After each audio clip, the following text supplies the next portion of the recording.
तीन मुद्दे आपने जो क्लियर कर दिए। एक तो ये राष्ट्रीय संकट का मुद्दा मुझे लग रहा है, तो बहुत बड़ा मुद्दा है। घुसपैठिया आकर के हमको वोट करा रहा है इंडिया में, और इतने सालों से करा रहा है। आंकड़ों को भी आपने दिखाई दिया, सरकार के पास कोई आंकड़े नहीं है, और जो आपने डिपोर्ट किया है उसी से क्लियर हो रहा है कि कितनी कम संख्या में आपने डिपोर्ट किया। दूसरी बात, बीएलओ, एआरओ और आरओ यही मेन अधिकारी होते हैं। यदि इस तरह की कोई प्रक्रिया पहले अपनाई गई तो ये तो लोकतंत्र का मजाक बनाया गया। इसमें चुनाव आयोग की भी संलिप्तता मानी जाएगी और सरकार की भी संलिप्तता मानी जाएगी, किसी की भी सरकार हो। यदि उस दौरान हमारी भी सरकार है तो हम भी मानते हैं कि शायद हमारी भी गलती है फिर। और ऐसे लोगों से यदि सरकार बनाई गई तो सरकार की वैधानिकता पर, उसकी वैधता पर प्रश्न है। जनता के साथ धोखा हुआ। 80 के दशक में सुप्रीम कोर्ट ने कैसे रोक लगा दी। ये दरअसल भारत के बॉर्डर्स पोरस भी रहे, हमने बड़ी दरियादिली दिखाई है। आ जाओ वसुदेव कुटुंबकम, हमारे यहाँ बस जाओ, और उसका खामियाजा अब भुगता जा रहा है। और अब उसे अगर कोई दुरुस्त कर रहा है, somebody has to build the cat ना, कभी तो बिल्ली के गले में घंटी बांधनी होगी। एकदम होना चाहिए। ये सच्चाई है कि घुसपैठिए देश में क्यों आएंगे, और आएंगे तो उनका आइडेंटिफिकेशन तो जरूर होना चाहिए। एक बात बार बार आ रही है, इसी में सवाल जुड़ गया, फर्जी वोटर कार्ड बन रहे थे, तब चुनाव आयोग और सरकार क्या कर रही है? नेचुरल है, तो सच्चाई है, क्योंकि फर्जी वोटर कार्ड आप बना रहे हैं, और वोटर कार्ड को अब अपने ही वोटर कार्ड को आप नहीं मान रहे हैं। सुप्रीम कोर्ट को कहना पड़ा कि उसको मान लीजिए, आधार को मान लीजिए, राशन कार्ड को मान लीजिए। देखिए, मैं नेपाल के बॉर्डर एरिया से आता हूँ, चंपारण मेरा एरिया है, और लगातार पोरस बॉर्डर ही है। नेपाल और इंडिया के बीच जाने में हम लोग को कोई ऐसी समस्या नहीं होती है। तो मान लिया कि इनके हिसाब से कुछ नेपाली भी आ गए हैं, का रिश्ता है, उस इलाके में सच्चाई है। और हम 20 किलोमीटर के बाद हम हमारी बॉर्डर एंट्री। अरे भाई, नेपाली भारतीय फौज में शामिल होते थे, हैं शामिल, गोरखा है, बिल्कुल पूरी रेजिमेंट, सबसे अहम रेजिमेंट है। और जो भारत के फील्ड मार्शल बने हैं सैम मैनेक्शॉ, वो गोरखा रेजिमेंट के थे। अब इससे ज्यादा कुछ कहने की जरूरत नहीं है। दूसरी बात, इन लोगों ने कहा बांग्लादेश, और बांग्लादेश में आने के लिए 2 राज्य टपना पड़ेगा उनको, कम से कम बंगाल तो टपना ही पड़ेगा। तीसरी बात, एक म्यांमार की बात आ रही है कि रोहिंग्या म्यांमार से बिहार आ गया, तो वहां से टपने के लिए उसको 4 राज्य इंडिया का क्रॉस करना होगा कम से कम। पहले या तो वो नागालैंड के तरफ से एंट्री ले, मिजोरम से ले, या मणिपुर से ले, या अरुणाचल प्रदेश से ले, और फिर वो असम में आएगा, असम के बाद बंगाल आएगा, तब बिहार आएगा। नहीं, फिर झारखंड भी जाएगा, और फिर झारखंड की तरफ से एंट्री ले तो झारखंड भी उसको जाना पड़ेगा। तो क्या इन 4 राज्यों से लगातार वो वहां से आते रहे, और 4 राज्यों की पुलिस की भी बात मैं कर लूं, और प्लस देश की जो सिक्योरिटी फोर्सेस है, ये तो देश की सिक्योरिटी फोर्सेस पर भी प्रश्न नहीं, अब पूरे देश में लागू होगा यही मॉडल एकदम। आप तो ये एक बड़ी गंभीर क्लैरिटी चाहिए, सामने आकर बताया जाए, पुड़ियों से काम नहीं चलेगा। संदीप भाई, सच तो ये है, ध्रुवीकरण की राजनीति और जोड़ घटाव की राजनीति चल रही है। महाराष्ट्र में इन लोगों ने जोड़ घटाव किया, वो चल नहीं पाया। बिहार में चाह रहे हैं कि घटा करके कर जोड़ घटा ही क्यों माना जाए इसे? एक मिनट, क्या इसे इंटेंशन आप देखिए ना, 24 जून को वोटर लिस्ट की आकाशवाणी हो गई या भविष्यवाणी आ गई कहीं से क्या इन लोगों को कि 24 जून को शुरू कर दिया।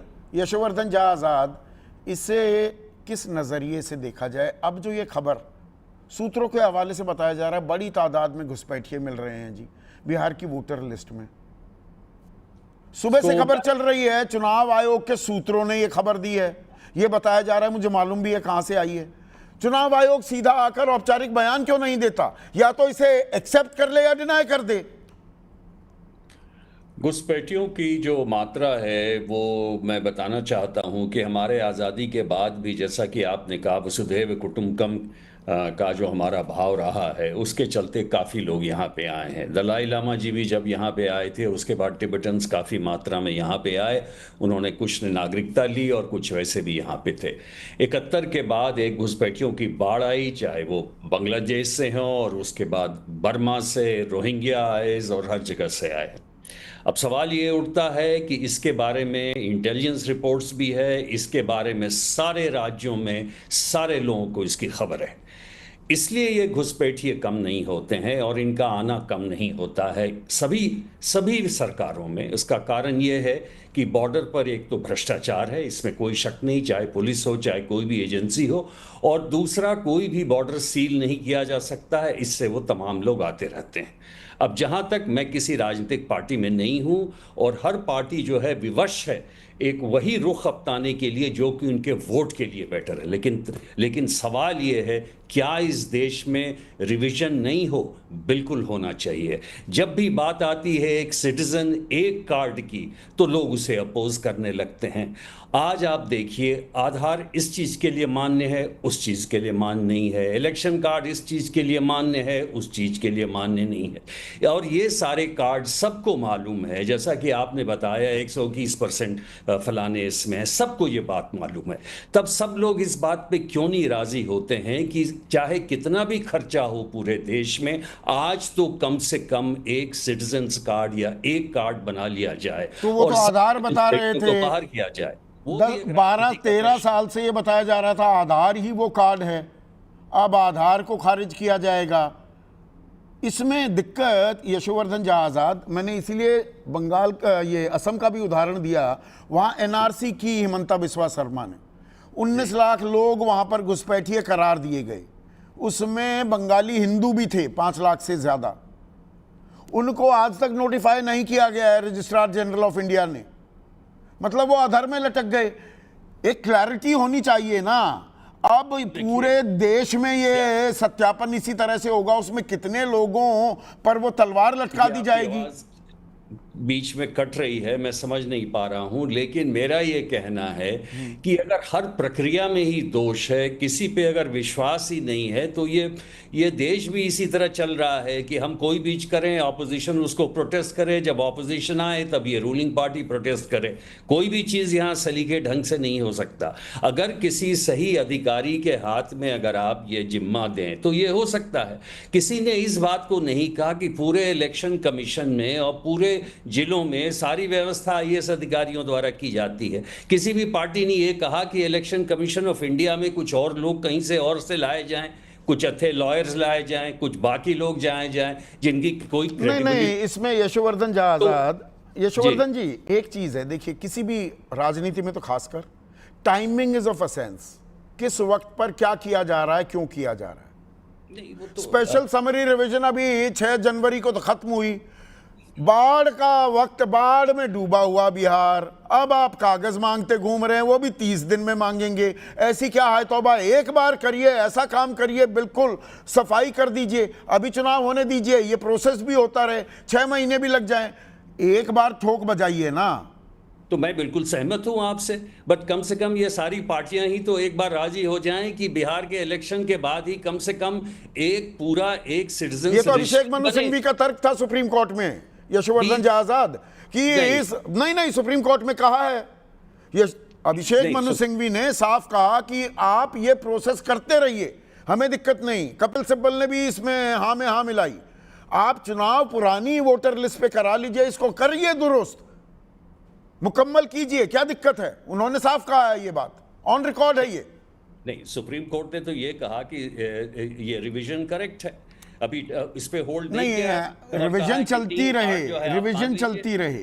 पर अभिषेक मनु सिंघवी ने विपक्ष की तरफ से साफ कहा, आप करिए ये काम, पर अभी इसको नई वोटर लिस्ट का आधार मत बनाइए, और वो नई वोटर लिस्ट पर चुनाव नहीं होने चाहिए। कार्ड की प्रक्रिया और व्यवस्था की जाए, चाहे उसमें कितना भी खर्च हो, और उसके बाद सारे घुसपैठियों को बाहर भगाया जाए। तो भगाएगा कोई?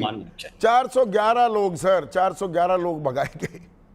हाँ नहीं, वो तो यही तो बता रहा हूं कि प्रक्रिया दोषपूर्ण है। नहीं तो यहाँ कम से कम 2 करोड़ से ज्यादा लोग घुसपैठिए हैं। तो उसे कौन देखेगा? बिल्ली के गले में कौन घंटी बांधेगा? या घुसपैठियों का हवा बनाते रहेंगे, एग्जैक्ट फिगर कोई नहीं बताएगा, और बीएलओ बता देगा, जो एक पुलिस अधिकारी या वहां का एलआईयू नहीं बता पा रहा है इतने सालों से। शीतल, बात समझ में आ रही है कुछ?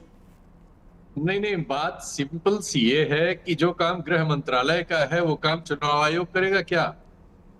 ये समस्या भारत में ही नहीं है। 1 करोड़ 30 लाख लोग अमेरिका में हैं, 40 लाख लोग यूरोप में हैं, 50 लाख लोग रशिया में हैं, हम अभी भाई साहब ने बताया कि 2 करोड़ हमारे यहाँ है। ये मानवीय समस्या है, और आपने भी बताया कि 19 लाख लोग लटके हुए हैं असम में। तो जिसका जो काम है वो करे भाई। ये समस्या इसलिए पैदा हुई कि गृह मंत्रालय का काम चुनाव आयोग करने लगा, और ठीक चुनाव के पहले करने लगा। स्क्रूटनी हुई तो पता चला कि जो डॉक्यूमेंट्स वो मांग रहा है, वो डॉक्यूमेंट्स 14 करोड़ की आबादी में 2 करोड़ लोगों के पास नहीं है। जो डॉक्यूमेंट सबसे ज्यादा 87% है वो है आधार कार्ड। 3 करोड़ लोगों का पिछले उसमें छूट गया था, 1 करोड़ मृत्यु मान ले बीच में हो गई, तो चलो वो 4 करोड़ हुआ। 4 करोड़ लोगों का आपको जांच करनी थी, 6 महीने पहले से आप कर लेते हैं सारी चीजें। आप ठीक चुनाव के पहले करेंगे, ऐसा शर्तनामा देंगे जिसको आप कोर्ट में स्क्रूटनी होने पर आपके पास तर्क नहीं होते हैं, क्योंकि आप गलत कर रहे थे। सवाल सिर्फ ये है, ये काम है किसका? ये गृह मंत्रालय का काम है ना। इस देश में घुसपैठिए अगर हैं तो उनकी जांच करना। और जब ये आंकड़ा इतना नहीं आसान है बताते, कि एक आंकड़ा बता दीजिए ना, और सूत्र बताएंगे कि जी बीएलओ ने बड़ी तादाद में घुसपैठिए पाए हैं, बीएलओ पा गए। ये और तो चुनाव सुप्रीम आयोग कोर्ट औपचारिक की- तौर पर क्यों नहीं कहता फिर ये बात? सुप्रीम कोर्ट की स्क्रूटनी में जो भद्द पिटी, उससे बचने के लिए ये शगुफा छोड़ा गया है कि सब नेपाली हैं, बांग्लादेशी हैं, फलाने हैं। अरे बीएलओ वाला कैसे जांच लेगा? वो बेचारा फार्म कलेक्ट कर रहा है। अभी अजीत अंजुम वगैरह जो फील्ड में है, उनसे सबकी रिपोर्ट्स बता रही हैं कि अब 70% फार्म प्लेन आ रहे हैं, बल्कि अब 100% आ रहे हैं। 6 तारीख के बाद लाइन ही बदल गई। लोकल लेवल पर डीएम एसपी वगैरह ने लाइन बदल ली कि सिंपल फॉर्म पे भाई भरो और जमा करो, नहीं तो हो ही नहीं पाएगा। 21 को इन्हें जवाब देना है सुप्रीम कोर्ट में, 25 को ये काम खत्म हो रहा है। ऐसे फॉर्म जमा हो जाएंगे और आप जानिए इसमें 80% 90% ऐसे होंगे जिनमें कोई डॉक्यूमेंट नहीं होगा। शीतल, आखिरी तो ये सवाल चूंकि- इसमें, ये सिर्फ बिहार तक सीमित नहीं है ना, आप बता दिया है 1 जनवरी 2026 से पूरे देश में लागू होगा। अभी टाइमलाइन डिसाइड नहीं हुई है, पर ये तो पूरे देश पर अब यही चीज लागू होगी क्या? नहीं, पूरे देश में गृह मंत्रालय इसकी जांच करे, इससे हमको या आपको क्या आपत्ति हो सकती है? बिल्कुल करे। चुनाव आयोग अपना काम करे, चुनाव आयोग गृह मंत्रालय का काम करने लगे, ये तो ठीक नहीं नहीं, है इन ना। 11 क्योंकि वो गृह दस्तावेजों मंत्रालय- में से आपके पास कितने हैं? मैंने तो बताया भाई, मेरे पास आधार, पैन है, मेरे पास वोटर आईडी कार्ड है, ये है मेरे पास, और बाकी दस्तावेज नहीं है। नहीं, वो तो आंकड़े उपलब्ध हैं। 1 करोड़ 30 लाख राशन कार्ड हैं और 87% आधार कार्ड है। सबसे ज्यादा आधार कार्ड और वोटर कार्ड है, जिन दोनों का मान्य कर दिया। जितने कार्ड मांगे गए ये सब मिलके 2 करोड़ रिलीज नहीं हुए वहां। यही तो बात हुई। जो मांगे गए थे 11, वो सब मिलके जो रिलीज हुए हैं 2 करोड़ भी नहीं है। तो ये बात तो का आप निश्चित तौर पे बतंगड़, आप कुछ और करना चाहते बिल्कुल हैं। बात का ये- बतंगड़ बनाया जा रहा है। एक साधारण सी चीज को, प्रक्रिया को बहुत ज्यादा कॉम्प्लिकेटेड, बहुत ही ज्यादा पेचीदा बनाया जा रहा है क्या? और चुनाव आयोग का काम आम जनता के साथ, जनता जनार्दन कहते हो भाई, हमें सहयोग करना है या अवरोध? ये तीसरी बार ये बात मैं कह रहा हूं। और चुनाव आयोग किस बात का इंतजार है? कौन से शुभ मुहूर्त का इंतजार है? जो सुप्रीम कोर्ट ने आपको 3 सुझाव दिए हैं, आप उनका संज्ञान लेंगे या नहीं लेंगे? बता दीजिए, थोड़ी राहत की सांस लेगा बिहार का मतदाता और बाकी देश का भी, क्योंकि अब ये सत्यापन तो सब जगह होने वाला है। आज बस इतना ही।